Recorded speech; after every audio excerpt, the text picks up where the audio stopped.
Hello, listeners out there. This is Ryan O'Halloran, VP of Security Strategy here at Imbalance IT, bringing you episode 17 of the Balancing Act podcast titled VMware Freedom. Today, we're going to follow up on a previous episode around what's driving the market to explore VMware's alternatives and what's changed in the market since last year.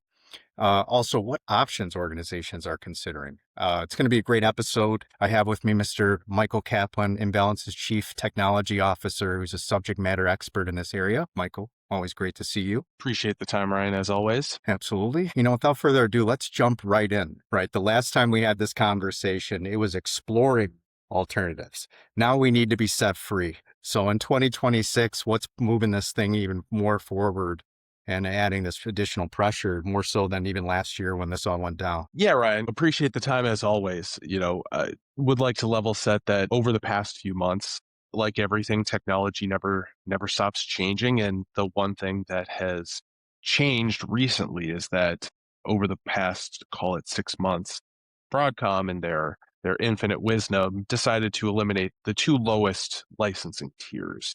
So vSphere Standard and Enterprise Plus, which were very popular options for clients that wanted to maybe use just the basic hypervisor, didn't have a major deployment, and it usually meant that the TCO just made a lot of sense for customers to stick with Broadcom. Unfortunately, that was eliminated. So we're likely going to see customers have, 300, 400, 500. Sometimes, we've even heard out in the field recently a 10x increase initially in what people are being presented for their Unbelievable. renewals. So I think now it's more important than ever to start building a plan, understand what those alternatives might be, or at least go into that evaluation of potentially renewing your licensing with clear eyes. And I think that that's really what has just fundamentally changed recently in terms of driving that potential conversation around VMware freedom like we're having today. Understood. Yeah, licensing is obviously going to be a big trigger, especially when you're looking at how that licensing might affect other things in your environment that depend on it. And that leads us, I think, into architecture, right? So we're moving fast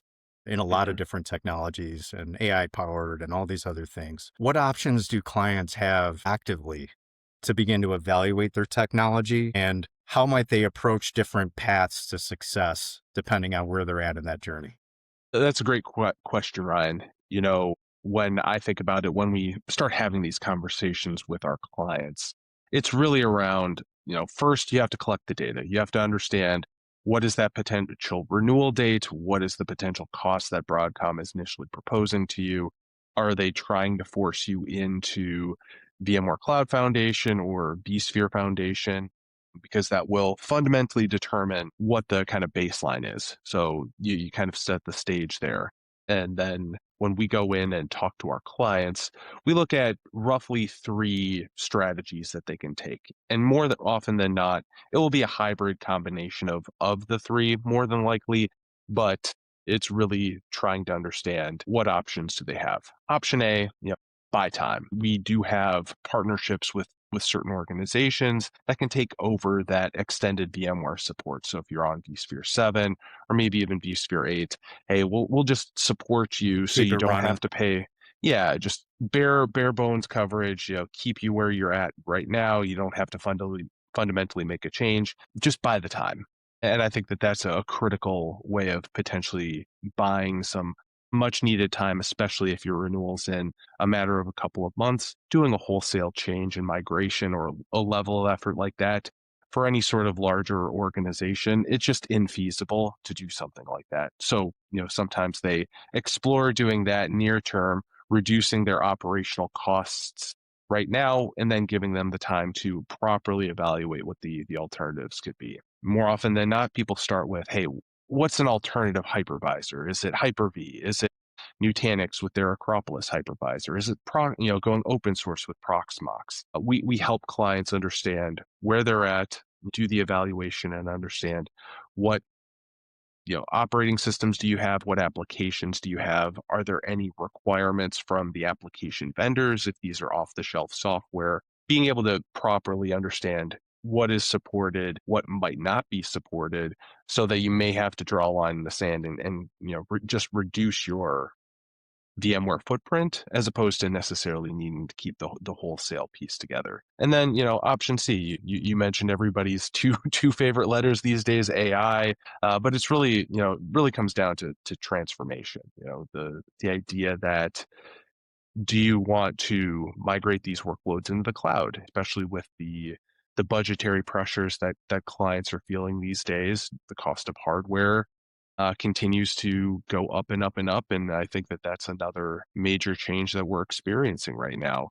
The cost of NAND and DRAM has more than doubled in price, and sometimes even greater than that in some instances, and that's painful. So trying to tell a customer, hey, not only do you have to change your hypervisor because you're about to be requested to pay the Broadcom tax, and then in order to migrate off of it, you have to buy way more hardware or even swing gear that you may have unbudgeted just to be able to do that conversion over time.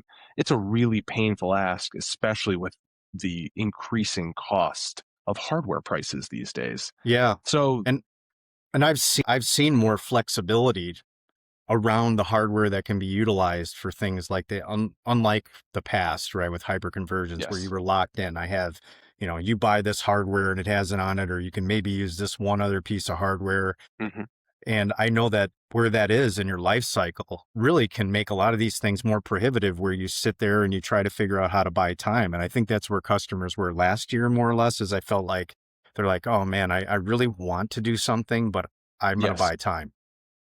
And then now I feel I have a plan, but now executing that plan, I need to cross my T's, dot my I's type of a strategy. Well, I think at the time, it made a lot of sense for clients to just temporarily pay, do a 1 year or 3 year renewal. And a lot of those are coming due again. And over that time frame, while everybody felt proactive, oh, I'm going to make these decisions around what that alternative could be, or I'm going to get all of these workloads migrated in the public cloud.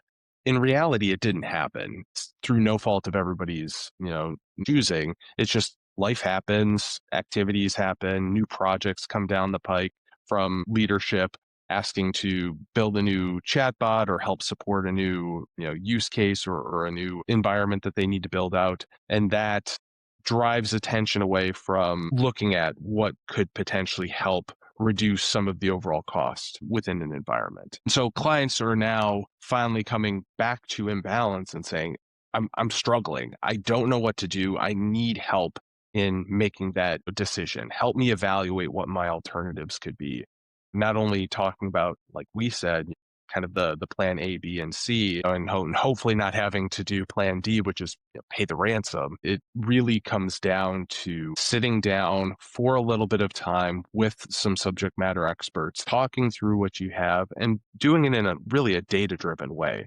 Because if you can have and understand that plan, understand who your people are and what other commitments they have to the business for projects, other sorts of projects that the business wants to accomplish, then you can understand, is it even worth the time to potentially look at something that may not deliver fundamental business value, which really is the hypervisor at the end of the day. Yeah. And I know that you and I have talked in the past. Some customers are like, all right, I'm just going to jump to the next hypervisor, right? Or I'll Yes. just dump everything up in the cloud. But the reality is there's a real business opportunity here to gain new capabilities that are extremely valuable. Portability, for instance, right? The unknown of intercloud, multi-cloud, repatriation on premise, lift and all these things that are happening. There's always a rebalancing that occurs. And I think that flexibility there without a complete change or fragmented abilities to manage these things or get visibility from observability and all of this stuff, it all plays into good hygiene. What are the types of things that you talk to customers about that they can stand to gain above and beyond another virtualization platform that can run a VM? Yeah, Ryan, I think you've hit the nail on the head in terms of what we want to talk to our customers about. At the end of the day, the hypervisor, it's just the piece of software that helps you run the applications that you're really looking to deliver to the business or the various microservices that you're delivering if you end up moving into a containers world. So when we start that evaluation, typically, if you're on VMware right now, the two that we hear most often are, how do I evaluate Nutanix and how do I evaluate Hyper-V? And occasionally we'll see, Proxmox and maybe some of the other flavor, OpenShift if you're a very big dev shop like we talked about the last time. But I think that more often than not, they're looking at what are the advanced features and capability. And to your point, you hit the nail on the head, like I said, around portability. With That's a customers big one. potentially, So it came to mind. It's yeah, just, yeah. So it's been such a long-standing problem, and there's been so much uncertainty where we think we're done, and it's not worth. It belongs when the next thing comes out. yeah. So, the reason why customers occasionally have the conversation, hey, I want to evaluate something like Hyper-V is if I embrace a public cloud environment like Microsoft Azure, hey, then I'll have a similar-ish user experience, or you'll potentially adopt the more like turnkey version of the Hyper-V, which is Azure Local, which is a hyper-converged appliances with the Azure software and Azure, functionality that you would get in the cloud with a subset of the overall features. It's interesting. It's very attractive to customers that are really bought into that ecosystem. Now, when it comes to Nutanix AHV, they're very much what are the most popular hyper-converged platform. So, let's build the Lego building blocks and give you a simple compute, storage, and networking all together in a simple solution that scales out theoretically, to your heart's content. It very much addresses many of the common use cases in what you'd see in a hyperscaler type environment.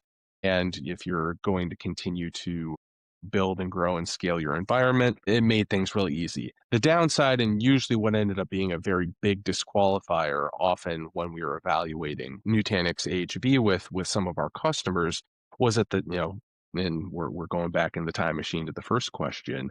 They didn't have an answer if you had servers that were just recently purchased, if you I had just bought this. storage environment. Exactly. The problem of my buying cycles don't line up. It doesn't make sense for me to flip there. So then you were really left with Hyper-V as the most common, like fully supported version of the software, or you'd have to look at more open source versions. And that really felt, painful for a lot of customers because while Hyper-V has certainly improved, if you're going to compare the overall experience of a Hyper-V environment versus VMware, most people tend to prefer the ease of use and functionality and history of supporting a solution like VMware. Nutanix has very much that same capability within their platform, and they've really had to, maybe take a step back themselves and figure out, okay, how do we address the market of customers that are being burdened by VMware and the increasing tax that comes with being a part of Broadcom now, but not have to fundamentally rebuy all of this infrastructure that becomes a disqualifying event. And so that's been an interesting conversation and an interesting evolution of that organization, over the past 6 months and some of the new capabilities that they've brought to market. So, Michael, with the current prices of server memory and flash storage, what are clients doing if they want to make a move to an alternative hypervisor without having to actually rebuy an entire infrastructure from scratch? Yeah. So, perfect example that I can think of. We had a customer who had their storage environment that was potentially coming due for refresh, but they had just bought a whole bunch of servers, maybe a year or so prior. They are on VMware, they're feeling the pain, they're budget conscious and trying to get to the cloud, but it's a slow moving journey for them because they are working on building the internal team to be able to support their Azure environment that they're moving to. And so we helped them with the evaluation. They ended up selecting Hyper-V just because they're an entirely Microsoft shop. And we helped with Comfortable. the overall, they ended up just refreshing their storage environment, although they did do a Nutanix evaluation in that instance. And that was, for customers that maybe have disparate buying cycles, that's been, a valuable option. And we were able to provide very much turnkey services because frequently the problem isn't the hypervisor, isn't the technology, it's the people, it's the time.